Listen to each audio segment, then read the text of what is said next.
Welcome back again to Kaizer Chiefs Fan TV, and today we are talking about Sipho Mbule and Syethemba Sithebe. Both players have been linked with Kaizer Chiefs in the last transfer season, and both transfers ended up not materializing. Why? Well, number one, when we talk about Syethemba Sithebe, we know that AmaZulu did not want to sell the player, but then the player apparently had a pre-contract with the Kaizer Chiefs, and AmaZulu ended up freezing him out of the squad, saying he will not play for AmaZulu for the rest of the season, which is not a good idea. I think it's just a dumb thing to do. It's the same thing that Kaizer Chiefs did with George Maluleka Ukuti. We just froze him out for the remainder of a season where we could have used him for the last 6 months of his contract, because we were chasing the league, and then you will freeze out a player who is creative and who's going to provide goals for you. It just doesn't make sense. And AmaZulu did the same thing, and they did not play with Sithebe. There is that case Yoguti. This season was not as good as his previous seasons, but still, he's still a quality player, an experienced player who can bring something to your team. And then we move on to Indaba Mbule Yoguti. Yena, why has he not come to Chiefs? Now, there were also rumors that it was because of the disciplinary yake. He came back from the December holidays overweight. It's just one of those things that I don't understand, because as a player, your body is your work. Like, it's your work area. This is your tool. You work with it, to say. So basically, if you come back and your tool that you work with is not well maintained, that means you will not be effective, and that is why players in Europe are put on certain diets, and if you violate that diet, you pay a fine, which I think is something that should be done in South Africa as well. Now, I will be talking about them coming to Kaizer Chiefs. Number one, do we need to buy them both, or do we need to only buy one? We start with the positioning. So first of all, Sithebe is more of a number 10 or a number 8. He's an attacking midfielder or just a midfielder, because positioning yake, usually when the ball is played, he usually gets involved in the progression of the ball. That is, we midfield and we are taking third and finishing off the chances. On the other side of that, you have Sipho Mbule, who can play with double pivot if we're playing 4-2-3-1, and he usually can come deep and collect the ball from the goalkeeper. So he's involved in the build-up phase, the progression phase, and also he scores goals and creates goals high up the field, which means when you look at it, Mbule would be more beneficial as a player, because his positioning is involved everywhere in the field, and we definitely need a versatile player that will have to play a mover, collecting the ball, not as a defender, but to collect the ball and start the attack, aid the defenders with moving the ball forward. So you will definitely need a player like that, and you need a player ozomsebenzisa or versatile, without having to play anyone out of position, but playing him as a person also sees a team build it up. The other issue, of course, is their age. Mbule being 24 and Sithebe being 29. Now, between the two, we know Sithebe is experienced, and being 29 is not being that old, which means by the end of the season, he'll be 30, and you have good 5 seasons ahead of you, which is still good enough.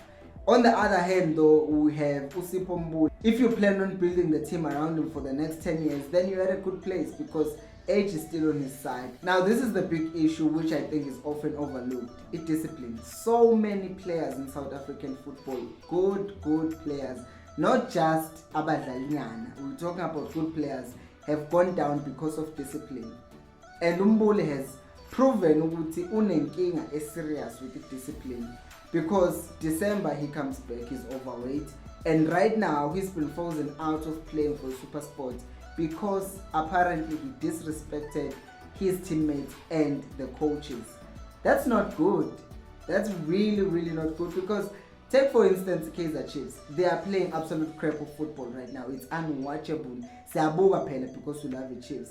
But right now, if you can take that player and put in a team like that, what is it going to say to the rest of them? And sometimes you need that. There is a video of Cristiano Ronaldo where he was talking to his Juventus teammates, talking about how horrible they were and the fact that they needed to do better. But in that way, the thing that he was saying we are bad. He was including himself. But it sounds like Mbule, when he disrespected his teammates, he was just talking about them and him maybe being better. We don't know the full story, but what we do know is that he disrespected his teammates. And the last thing you need in an unstable team like Kaizer Chiefs is right now is a player also causes a commotion. And if he causes a commotion, that means and more division, something that we definitely can do without right now is Kaizer Chiefs. While on the other hand, you have Sithebe, who's been frozen out by Amazulu. We've not heard him come out to interview and say, Amazulu, they suck and all that. He's been quiet ever since. The agent has come out and said some things, but it's not like Sithebe who's now talking about Amazulu or disrespecting the club. But he's still respectful enough to the club. He still trains with the club because he still has a contract in the team and he respects that. So it's a good thing to just contrast the differences between the players, because you see one has the disciplinary issues and the other one is well disciplined. Of course, it could also come down to the fact that the other one has more experience and the other one is young. But when it comes to discipline, we've seen it's not just about a matter of age, it's also just a matter of personality. What kind of a person is this? You can bring in the best player in the world, but if they're ill-disciplined, then there's nothing you can do for them. However, having said that, there is others one with Kaizer Chiefs, and if Baxter gets fired, which I hope happens, come on, why is this not happening? If Baxter gets fired, then what will happen is that Uatazwane has worked with young players, and as a person from South Africa who understands the game, who understands how to deal with pressures of being a celebrity, a soccer player, a superstar, this and that, he can be a good influence to Mbule and tell him, listen, I also did some mistakes. He did some mistakes as well. You can check those out. But he was able to bounce back and become the player that we respect so much and the club legend that he is today, and a great coach as well. So it's possible, even though Mbule has had some problems with discipline, under Uzwane, he can actually flourish. So next we look at how they will fit in the team. When you're looking at Sipho Mbule, you are looking at a player who is the addition. Because right now, if you are looking for a player or a box-to-box player and the age Mvumelayo, akekho really Chiefs. If you're thinking about Umshin is more of an attacking midfielder. We'll talk about him right now. But akekho umuntu who plays with Kaizer Chiefs as a box-to-box player. That's why I think we're also linked with signing Bonganzungu, because he's also that box-to-box player.